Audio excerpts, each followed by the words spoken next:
Assalamualaikum warahmatullahi wabarakatuh.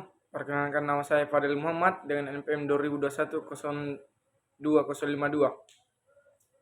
Saya dari jurusan Ekonomi Pembangunan dan ingin menjelaskan tentang akhlak anak terhadap orang tua. Yang pertama, berbuat baik kepada kedua orang tua. Seorang anak juga mempunyai kewajiban yang tidak boleh ditinggalkan ataupun dilupakan, yakni berbuat baik kepada orang tua seperti adab kepada orang tua yang telah dijelaskan pada surat Al-Quran di atas dalam Al-Isra ayat 23. Yang artinya, dan hendaklah kamu berbuat baik kepada ibu bapakmu. Al-Quran surat Al-Isra ayat 23. Yang kedua, bersyukur dengan keberadaan kedua orang tua. Rasa syukur yang dimaksud telah tertera pada surat Luqman ayat 14. Yang artinya, dan kami perintahkan kepada manusia berbuat baik kepada orang tua dan ibu bapaknya. Ibunya telah mengandungnya dalam keadaan lemah yang bertambah-tambah dan menyampainya dalam 2 tahun. Bersyukurlah kepadaku dan kepada dua orang tua, orang ibu bapakmu. Hanya kepada kaulah kembalimu. Yang ketiga, berkata dengan sopan dan santun. Selain kita tidak boleh berkata kasar dan membentak orang tua, kita juga tidak boleh mengeluarkan perkataan ataupun perilaku yang buruk kepada kedua orang tua. Allah memberikan perintah kepada setiap umatnya agar berbuat baik dan berkata sopan kepada kedua orang tuanya. Yang keempat, mengasihi orang tua. Adab kepada orang tua yang berikutnya adalah mengasihi kedua orang tua. Kamu bisa memberikan kasih sayang dan perhatian kamu kepada kedua orang tua seperti mereka menyayangimu selagi masih kecil. Bersikaplah rendah hati pada orang tua, jangan merasa sombong apalagi berada di atas orang tua. Misalnya karena kamu memiliki pendidikan tinggi atau karir yang hebat, bagaimanapun kesuksesan yang kamu capai, sedikit banyak merupakan buah dari orang tua, restu orang tua. Yang terakhir, mendoakan orang tua. Seorang anak mempunyai kewajiban untuk mendoakan kedua orang tuanya supaya diberikan ampunan oleh Allah Subhanahu wa taala dan keberkahan umurnya selama hidup. Hal ini tercantum dalam Al-Quran surat Ibrahim ayat 41. Yang artinya, ya Tuhan kami, ampunilah aku dan kedua ibu bapakku dan semua orang yang beriman pada hari diadakan perhitungan hari kiamat. Al-Quran surat Ibrahim ayat 41. Yang kedua, membangun keluarga sakinah. Setiap insan Allah sudah menjadikan ia berpasang-pasangan dan setiap pasangan pasti berkeinginan untuk memiliki rumah tangga atau keluarga yang aman, tentram, dan damai. Dengan kata lain, keluarga sakinah mawaddah warahmah. Yang pertama, bersyukur.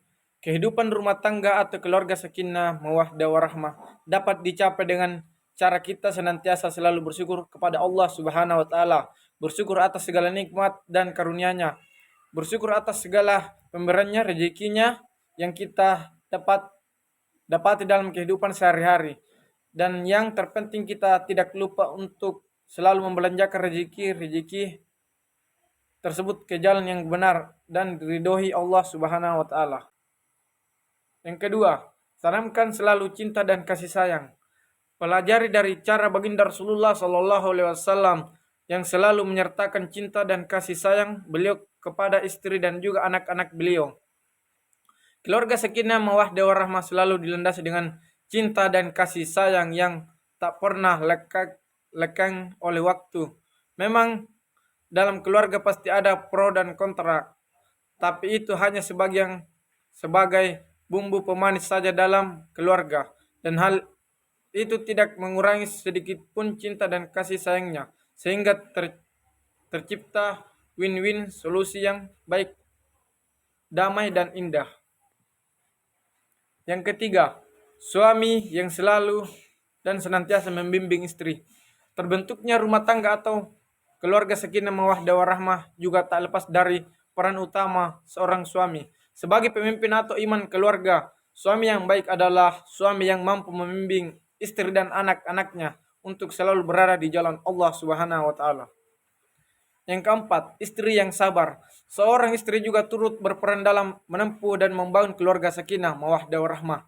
Istri hendaknya harus senantiasa bersikap sabar dalam melayani dan berbakti kepada suaminya.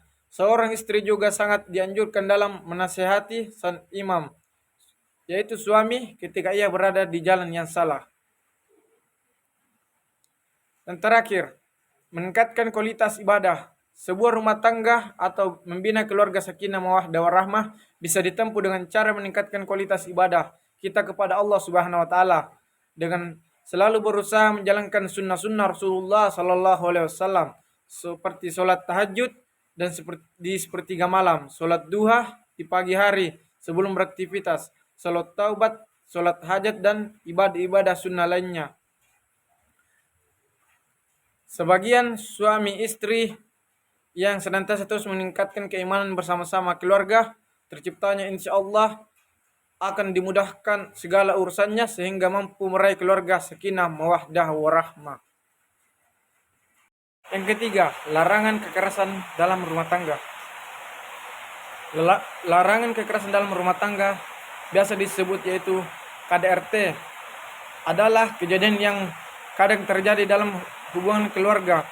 Perbuatan ini sama sekali tidak dibenarkan dan bahkan dalam pandangan Islam, KDRT dengan tegas dilarang. Menurut KBBI, kekerasan adalah perihal yang bersifat berciri keras, paksaan atau perbuatan seseorang atau kelompok yang menyebabkan cedera atau matinya orang lain atau menyebabkan kerusakan fisik atau barang orang lain. Sedangkan rumah tangga yang diartikan sebagai berkenaan dengan urusan kehidupan rumah tangga. KDRT bisa meliputi kekerasan yang dilakukan terhadap anggota keluarga, baik itu suami, istri, anak, orang tua, ataupun anggota keluarga lainnya. Dasar ajaran Islam, perbuatan KDRT dengan tegas dilarang.